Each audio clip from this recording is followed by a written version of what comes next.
makosana mongatu ambiri tikutsatira bwino kuti a Vitumbiko Mumba amene anali a running mate a chipani cha Malawi Congress Party pa chisankho chinachitika pa 16 September 2025 omwenso ndi phungu wa nyumba ya malamulo amene amachokera ku Mzimba Central Constituency. Kuphatikiza pamenepo a Richard Chimondo Banda amene ndi mlembi mkulu wa chipani cha Malawi Congress Party amuluzana amenewa agona ku chilokosi cha polisi posatira kuti apolisi awamanga pa milandu imene akuganizira kuti anapalamula mu nthawi zosiyana pamene chipani cha Malawi Congress Party chimasogolera dziko la Malawi.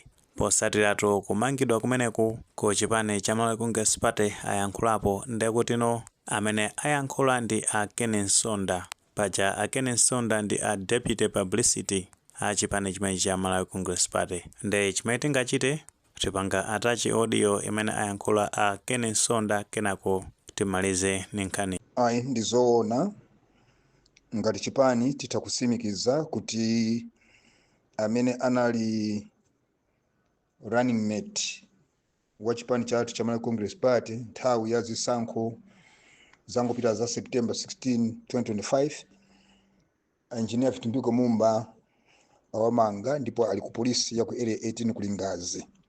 Ndinapita kuonana nawo ndipo monga mmene maonera atolankhani pa masamba ya michezo mlandu umene awutsegulira ndi mlandu osekesa omfesa chisoni komanso mlandu umene Amalawi ambiri akudabwa. Msachidziwikire kuti apa palowa ndale akuti nthawi imene tinali mkatikati moyembekezera kulengezedwa kwa zisankho za September 16, 2025 ife ngati achipani tinapanga press conference kuno ku chipani ku headquarters, ndipo mutu wa press conference yo unali kuti we got this, tapena kuti ichi tachipeza. Ndiye nzomvesa chisoni kuti pa warrant of arrest pali ya Vitumbiko Mumba nda Jesse Kabwira. Press briefing manager sana apange a Vitumbiko Mumba sana apange a Jesse Kabwira. Chidapanga ndi chipani ndi chimene chinapanga press briefing. Ndengati a DPP akuona kuti munali mau ena amene sana yankhulidwe bwino atenge nick members tonse a chipani cha Malawi Congress Party, atenge ma supporters athu onse, ma members athu onse a Malawi Congress Party. Chifukwa chipani ndi chimene chinapanga press conference manager sana la Mumba sana la Jesse Kabwira. Ndipo tauza DPP kuti ngati akuganiza kuti atha kuchimaliza chipani cha Malawi Congress Party pomanga atsogoleri ayiwale. Ngati akuganiza kuti atha kubweretsa mantha mu chipani cha Malawi Congress Party pomanga atsogoleri ayiwale. Kunjaku Amalawi akuyembekezera zimene iwo analonjeza kuti akalowa mboma awachitira. Amalawi akuyembekezera alandire sugar wochipa mtengo, alandire chimanga cha ku Zambia, alandire fertilizer wochipa mtengo. Amalawi akuyembekezera kuti mafuta azipezeka. Amalawi akuyembekezera ndalama za kunja zipezeka. Amalawi akuyembekezera kuti skulu ana asamalipire mafizi, ngakhale ku boarding ana asamalipire mafizi. Amalawi akuyembekezera kuti awathandiza. Sono izi zoti apereke mantha pakati pa atsogoleri a chipani kapena Amalawi kuti momwe Amalawi afunse zimene analonjeza apereke mantha zimenezo sakwanilisa. Chifukwa chipani cha Malawi Congress Party ndi chachikulu. Chipani chinchokhazikika, chipani chisi cha banja, chipani chisi cha fuko, chipani chisi cha dera, ndi chipani cha Amalawi. Zimenezo sakwanisa ngati akufuna kuthana ndi chipani cha Malawi Congress Party. Iwo panopo mphamvu zawo, maganizo awo, malingaliro awo, machitidwe awo akhale owatumikira Amalawi. Ndipo ife ngati chipani tiyesesa kuti Amalawi atumikiridwa bwino malinga ndi zimene Amalawi anayikira mboma a chipani cha DPP.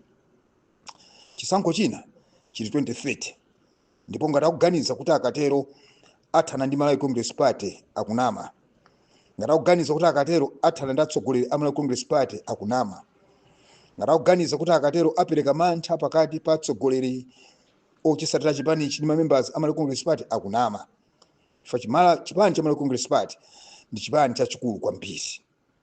tapemphe asataye nthawi ndikuganiza kuti atha kuchimaliza chipanichi, asataye nthawi ndikuganiza kuti atha kupereka mantha mkati mwa chipanichi.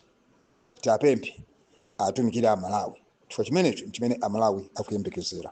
Chabwino tamva zimene ayankhula Ken Nsonda. Tikupira kuti audio imeneyi anayitumiza pa nthawi imene apolisi anazalengeza zonena kuti amanga a Vitumbiko Mumba. Mukamveseranso bwinobwino amazakamba zonena kuti kumamveka nkhani yokhuza ndi a Richard Chimondo Banda, komano mu nthawi imene amatulusa audio imenezi kuoneka kuti palibe confirmation ya apolisi kuti amanganso a Richard Chimondo Banda. Komano mukayitsata audio imeneyi pa zimene ayankhula a Ken Nsonda akunena zonoti mlandu umene amangira a Vitumbiko Mumba ndopanda ntchito ndoti ndopanda pake si mlandu omveka mwina titha kuyankhula modelo.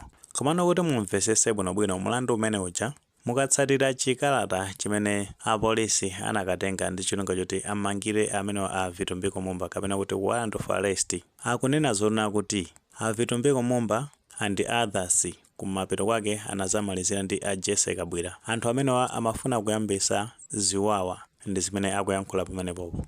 Komano kuti mutsatire bwinobwino zimene zinachitika pa siku limene kunali press briefing imene amachitisa a chipani chimene cha Malawi Congress Party mosogozedwa ndi kuti ndi amene a Vitumbiko Mumba komanso a Jesse Kabwira. Muona kuti zimene ayankhulazo ndi kuti zinali ndi kuthekera kuyambisa ziwawa mziko. Mwina tingopanga atache zimene ayankhulazo kenako tipitizeni nkhani kuti mwina zimveke bwinobwino. Lero lino ku HHI matalechita anabwezedwa amakonzedwaso zonsezo zimene kuti aziononga mokondera a Arthur Peter Mutharika.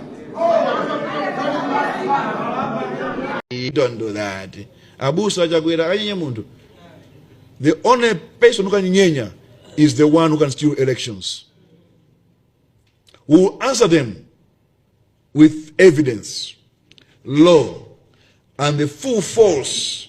Chabwino taona komanso tamva zimene anayankhula Vitumbiko Mumba. Kuthekera kuyambisa ziwawa kunakabwera motere pa nthawi imene chayo kunali tension kwambiri, andi nthawi imeneja abungwe la Malawi Electoral Commission anali asanalengeze kuti amene anapambana ndi ndani pa zisankho zimene zija.